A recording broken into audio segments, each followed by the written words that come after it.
어떤 싸움은 기술과 사람이 맞붙는 전쟁처럼 보입니다. 그런데 더 가까이 들여다보면요. 그건 기술이 아니라 시간과 신뢰가 부딪히는 소리입니다. 현대차 울산에 아틀라스가 들어오자마자 공장은 갑자기 미래가 아니라 현재가 됐죠. 끝까지 들으면 숫자가 단순한 숫자가 아니라 누구의 내일을 흔드는 문장처럼 읽히기 시작할 겁니다. 요즘 한국이 자주 겪는 장면이 하나 있어요. 화면은 더 선명해졌는데 마음은 더 불안해지는 장면입니다. 현대차 그룹이 보스턴 다이내믹스를 8억 8천만 달러에 인수한 뒤 올해부터 아틀라스를 울산 공장에 본격 투입하기 시작했습니다. 이 로봇 한 대가 시간당 처리하는 용접 작업량은 숙련공 3명분, 거기에 24시간 멈추지 않습니다. 교대 근무의 리듬과는 다른 시계로 움직이는 존재가 공장 안으로 들어온 거예요. 회사는 생산성의 언어로 말했고, 노조는 생존의 언어로 답했습니다. 노조가 즉각 반발한 이유는 단순합니다. 로봇이 들어오면 누군가는 밀려난다고 믿기 때문이죠. 특히 용접, 도장, 조립처럼 자동화가 가장 먼저 파고드는 공정에 불안이 커졌습니다. 게다가 회사 계획대로라면 앞으로 3년 안에 로봇 500대를 추가 도입합니다. 지금은 한 대지만 곧 물결이 된다는 감각이 공포를 만들었고 그 공포는 곧 요구로 바뀌었습니다. 가동 중단, 고용 보장, 임금 인상. 여기엔 일단 멈춰달라는 절박함이 깔려 있습니다. 그리고 불시에 바람이 붙었습니다. 노란봉투법, 정식 명칭으로는 노동조합 및 노동관계조정법 개정안. 간접고용 노동자도 원청을 상대로 쟁의 행위를 할 수 있게 되는 구조가 핵심입니다. 현대차의 협력업체 노동자까지 함께 움직일 수 있다면 투쟁의 스케일이 달라지죠. 직접 고용 12만 명, 간접 고용 포함 35만 명. 숫자가 커지는 순간 상대가 느끼는 위험도 커집니다. 이건 단순한 파업 가능성이 아니라 공급망 전체가 동시에 흔들릴 수 있다는 시나리오가 됩니다. 그런데 여기서 이상한 장면이 하나 나옵니다. 똑같이 로봇이 들어오는데 독일 폭스바겐은 노조가 먼저 로봇 도입을 제안했다는 사실. 일본 도요타는 인간과 로봇이 협업하는 시스템을 오래전부터 굴려왔고요. 왜 우리는 정면 충돌이고 그들은 조건 협상일까요? 답은 로봇의 성능이 아니라 노사 관계가 서 있는 구조에 있습니다. 현대차 경영진도 처음부터 로봇만을 고집했던 건 아닙니다. 2019년부터 노조와 미래차 전환 로드맵을 논의해 왔습니다. 그런데 지금 와서 왜 전면전이 벌어졌느냐? 결국 시간을 둘러싼 공포가 폭발한 겁니다. 중국 BYD 전기차 생산량이 빠르게 늘면서 현대차의 글로벌 생산량에 근접하는 수준까지 성장했습니다. 테슬라는 높은 자동화 라인으로 이미 속도를 무기로 삼고 있죠. 회사는 더 이상 기다릴 시간이 없다고 느끼고 노조는 너무 성급하다고 느낍니다. 같은 공장을 보는데 서로 다른 시계를 보는 겁니다. 그 어긋남이 충돌이 됐어요. 겉으로는 로봇 대 일자리의 싸움처럼 보이지만 실제 핵심은 다른 데 있습니다. 한국의 노사 관계는 여전히 제로섬 게임에 갇혀 있습니다. 회사가 이기면 노조가 진다고 믿고 노조가 이기면 회사가 진다고 믿는 구조. 그러면 협상은 조건이 아니라 정지 버튼을 두고 벌어집니다. 반대로 독일은 로봇을 막는 대신 로봇이 들어온 뒤의 세계를 계약서에 적습니다. 폭스바겐 노조가 요구했던 건 세 가지였죠. 재교육 프로그램, 새로운 직무 창출, 생산성 향상 이익의 배분. 회사는 그 조건을 받아들였고 그 뒤로 노조는 로봇을 위협이 아니라 거래로 다루기 시작합니다. 여기서 중요한 건 로봇을 찬성했느냐, 반대했느냐가 아닙니다. 로봇이 만든 이익이 어디로 흘러가는지, 그리고 사람이 어디로 이동하는지를 먼저 박아두었다는 점이에요. 한국의 요구는 정지, 보장, 인상, 그 말 자체가 나쁘다는 뜻이 아닙니다. 다만 이 요구만으로는 다음 장면이 그려지지 않죠. 다음 장면이 안 그려지면 사람은 더 불안해집니다. 불안이 더 큰 이유는 신뢰의 균열 때문입니다. 현대차는 지난 20년 동안 구조조정을 3번 겪었습니다. 2000년대 초반부터 이어진 정규직과 비정규직 구성 변화는 현장에서 약속의 기억보다 배신의 기억을 더 선명하게 만들었습니다. 2003년에 정규직 비율이 85%였는데 지금은 62%. 노조는 여기서 이렇게 읽습니다. 또 미래를 말하며 현재를 깎을 것이다. 이런 상황에서 노란봉투법이 등장하면 싸울 수 있는 조건이 아니라 싸워야 하는 이유로 받아들여지기 쉽습니다. 하지만 더 깊은 뿌리는 제조업 구조의 한계입니다. 우리 제조업은 독일이나 일본보다 부가가치율이 낮은 편이고 같은 차를 만들어도 남는 이익이 상대적으로 적다는 뜻으로 읽힙니다. 이 구조에서 선택지는 두 개로 좁아집니다. 원가를 줄이거나 부가가치를 올리거나. 현대차는 로봇을 원가 절감의 길로 선택했고 노조는 그것을 일자리 파괴로 해석했습니다. 결국 진짜 싸움은 파이를 어떻게 나눌까가 아니라 파이를 어떻게 키울까에 대한 합의가 없다는 데 있습니다. 해외 사례들이 던지는 메시지는 선명합니다. 덴마크 플렉시큐리티 모델은 유연한 고용과 강한 안전망을 동시에 둡니다. 기업은 조정할 수 있지만 국가는 실업급여와 재교육으로 개인이 무너지지 않게 받쳐줍니다. 덴포스는 2010년에 로봇 도입으로 생산직 30% 감축이 불가피했을 때 해고 대신 6개월 유급 재교육으로 전환을 설계했습니다. 조립공을 로봇 정비사, 품질 관리사, 공정 기술자로 옮긴 거죠. 생산성은 40% 향상, 평균 임금은 25% 상승. 로봇이 사람을 내쫓는 게 아니라 사람의 역할을 바꾼 겁니다. 일본 도요타의 방식은 결이 다릅니다.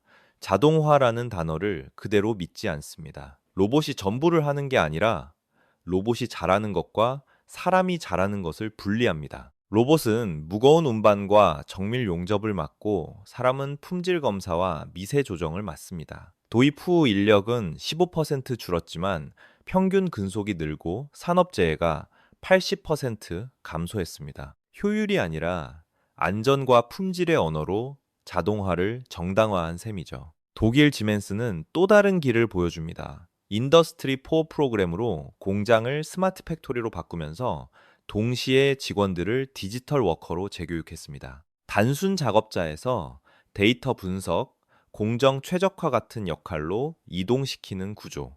결국 결론은 단순합니다. 전환 기간, 재교육 시스템, 이익 배분. 이 세 가지가 갖춰지면 로봇은 위기가 아니라 기회가 됩니다. 여기서 한 번 더 중요한 힌트가 나옵니다.